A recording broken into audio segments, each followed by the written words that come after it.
sommes une bande de copains. Marcel, c'est l'intello du groupe, Roland, c'est le sportif, Nathanaël, c'est le comique, il est juif, Adèle, c'est la bricoleuse, et enfin Catherine, c'est la plus belle fille du village, mais aussi la plus persévérante et têtue. Nous habitons un petit village de Dordogne. Nous avons 15 ans, nous sommes en juin 1943 et les Allemands sont tout autour de nous. Si cela ne se ressent pas trop dans notre village, juste en dessous de la ligne de débarcation, ils passent régulièrement dans le coin récupérer de la nourriture et de l'alcool.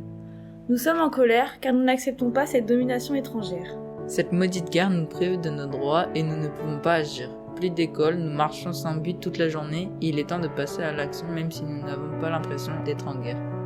Les Allemands nous mettent la pression au quotidien. Que faire? Subir ou se battre? Nous sommes fiers d'avoir choisi de résister pour la liberté. Une rencontre et tout bascule. Nous faisons la connaissance d'Hercule, il est juste un peu plus vieux que nous. Il a 22 ans mais c'est déjà un grand. Au détour d'un chemin, il nous entend interpréter un chant patriotique que nous venons d'inventer. Lui sifflote avec ses copains le chant des partisans d'Anna Marley. Nous en rions mais nous nous comprenons. Nous nous mettons à discuter de nos idées. Il est urgent de résister. Sans nous divulguer son rôle dans ce combat, il nous propose d'agir à notre façon et de le rencontrer à nouveau quelques jours plus tard. Il nous propose d'aller chantonner notre création musicale dans le village et de voir comment réagissent les gens.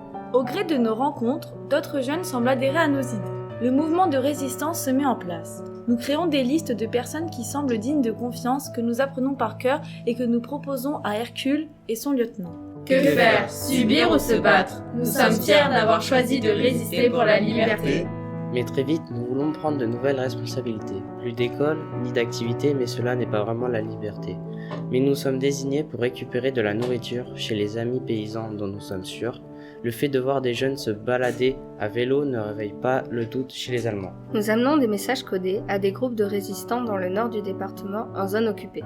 Nathanaël ne peut plus rester avec nous. Il a failli se faire arrêter au dernier contrôle allemand. Hercule propose de le prendre dans son groupe de résistants périgourdins. Nous sommes jaloux de ne jouer que de petits rôles. Ça y est, nous avons fait nos preuves. Hercule nous propose de créer notre groupe. Catherine prend les commandes. Sa beauté joue en sa faveur et passe les contrôles pour faire passer les messages importants au chef de groupe. Adèle développe des bombes et autres armes qui servent à détruire les voies ferrées, les réserves de munitions. Marcel a pris des responsabilités pour organiser la résistance locale, en développant de nouveaux codes et en préparant des actions. Et moi, je me déplace pour informer chaque groupe de l'évolution de notre mouvement. Que faire? Subir ou se battre? Nous sommes fiers d'avoir choisi de résister pour la liberté. Très vite, nous gagnons du terrain. Des batailles mais le combat est lent. Harassant et mortel, de nombreux camarades tombent sous les balles des Allemands, se font arrêter et torturer. Les Allemands arrivent à casser notre dynamique et réussissent à détruire certains groupes de résistants. De nombreuses fusillades ont lieu dans les villages périgourdins et plusieurs amis et membres de nos familles disparaissent, mais nous continuons. En août 1944, après un an dans la résistance locale, nous libérons Périgueux et la région de la présence allemande. Nous comptons nos morts, mais le combat n'est pas fini. Nous continuons pendant quelques mois à soutenir les forces alliées pour la récupération de nos terres face à l'envahisseur qui s'affaiblit de jour en jour. Marcel, au détour d'un chemin, se fait arrêter par la Gestapo. Nous ne pouvons rien faire. Il donne sa vie pour nous sauver. Il ne divulgue rien lors de ses interrogatoires musclés, mais nous ne le reverrons jamais.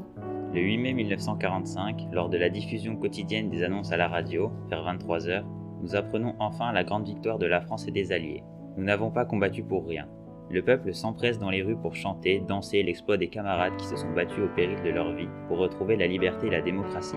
Marcel reçoit à titre posthume la médaille de la résistance. Depuis, tout s'est apaisé et notre bande d'amis existe toujours aujourd'hui. Même si Marcel nous manque, notre vécu, notre combat nous ont liés à vie. Que faire? Subir ou se battre? Nous sommes fiers d'avoir choisi de résister pour la liberté.